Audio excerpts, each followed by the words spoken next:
আসসালামু আলাইকুম এভরিওয়ান, সবাই কেমন আছেন?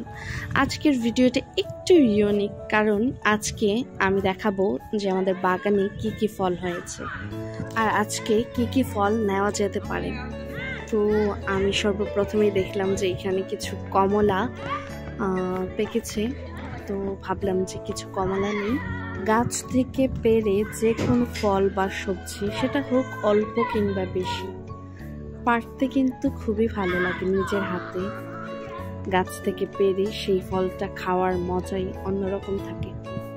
এই ফলগুলা কিন্তু একদমই পিওর, এখানে কোনো সার প্রয়োগ করা হয় না, ন্যাচারাল ভাবে এই ফলগুলো হয়ে থাকে।